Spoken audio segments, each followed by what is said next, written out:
Senhor, nós estamos aqui mais uma vez para uma leitura diária. Nesta oportunidade, leitura diária de terça-feira. Somos gratos a Deus porque Deus tem nos concedido a misericórdia e a honra de participarmos deste seleto grupo de irmãos que fazem parte dessas leituras diárias. Nesta oportunidade, nós estaremos substituindo o evangelista Gaspar Gonzaga, que estará fazendo a pré-aula desta semana. Nesta lição de número 3, nós temos o título A Cura do Filho do Oficial do Rei. Nós sabemos que nós estamos estudando nesse trimestre os milagres de Jesus, trimestre esse comentado pelo pastor Gilvan Claro, ali de Campos Belos. Gostaria aqui de estar agradecendo a Deus pela vida do nosso pastor Gilvan Claro, que comentou esta revista. Quero ser grato a Deus também pela vida do nosso pastor presidente, Aldair Gonçalves Dias, e em nome do nosso pastor, todos os vice-pastores, o pastor William, pastor Antônio Bastos, pastor Ailton aí de Taguatinga e o pastor Jean Figueiredo, que também é comentarista das nossas revistas.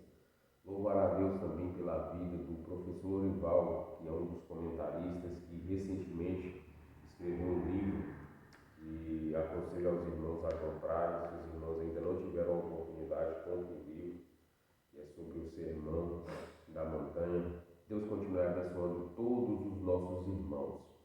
Quero reiterar aqui que nós estamos na semana do nosso congresso, faltam apenas 3 dias, por assim dizer, 2 dias, quarta e quinta, que hoje já não conta mais, terça-feira.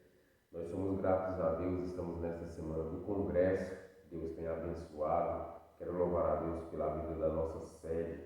Os irmãos têm feito um trabalho extraordinário. Eu estava olhando no Instagram esta noite, essa madrugada, e vendo os irmãos ali entregando folhetos. Estive conversando com o irmão Anderson ontem, e os irmãos entregando folhetos, fazendo um trabalho de excelência ali na nossa sede. Isso tudo é para a honra e glória do nosso Deus. E aí os irmãos vão dizer, mas o que isso tem a ver com a leitura diária? Nós fomos curados, nós fomos sarados. Outrora nós estávamos doentes espirituais, mas os milagres de Jesus não é só na cura da carne, é na cura da alma também. Porque outrora nós não fazíamos esses trabalhos, outrora nós não corríamos atrás das almas, mas de uma vez que estes milagres de Jesus nos alcançou, nós estamos cumprindo o ID de Jesus. Dito isso, a leitura diária desta terça-feira está em Efésios, no capítulo 6 e o versículo 12. Lutar contra a carne e sangue. Diz assim a palavra do Senhor. Porque não temos que lutar contra a carne e sangue, mas sim contra os principados, contra as potestades, contra os príncipes das trevas deste século, contra as hostes espirituais nos lugares celestiais.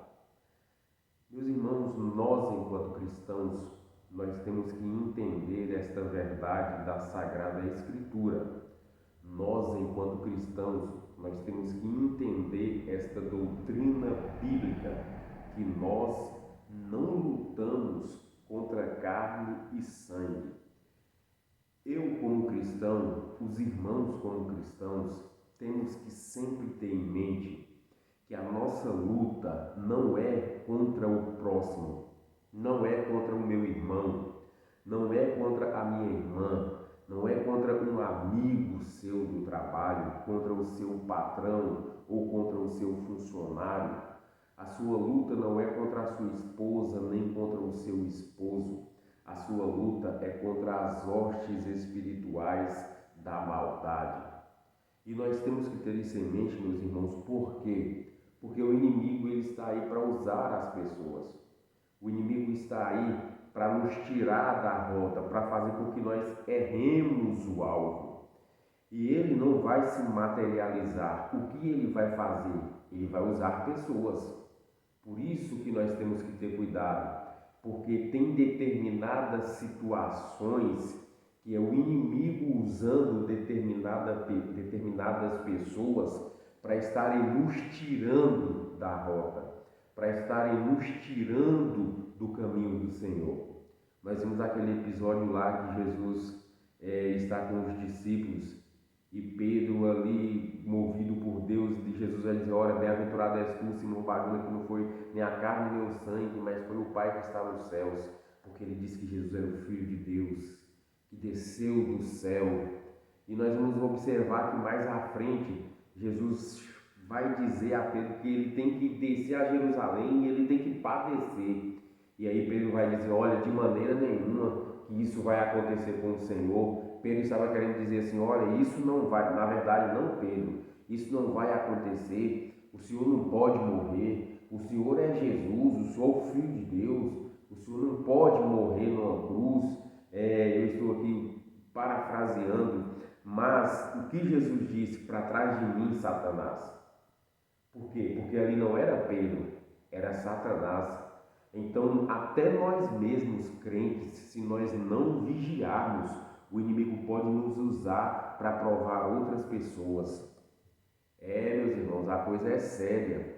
Se nós não vigiarmos, o inimigo pode nos usar para entristecer os nossos pastores, para fazer com que os nossos pastores sofram, para que os nossos pastores percam sono, fazer com que os nossos pastores passem a madrugada ao invés de estarem descansando, de 10 a 4 horas, que é o horário que muitos pastores acordam para orar. Não, ele passa a noite toda em oração. Por quê? Porque infelizmente muitos de nós deixam o inimigo nos usar para entristecer os nossos pastores, ou para entristecer o nosso esposo, a nossa esposa, os nossos filhos, ou aqueles que estão à nossa volta. Irmãos, não nos esqueçamos, a nossa luta não é contra a carne e nem contra sangue, é contra o inimigo, é contra Satanás, o nosso adversário.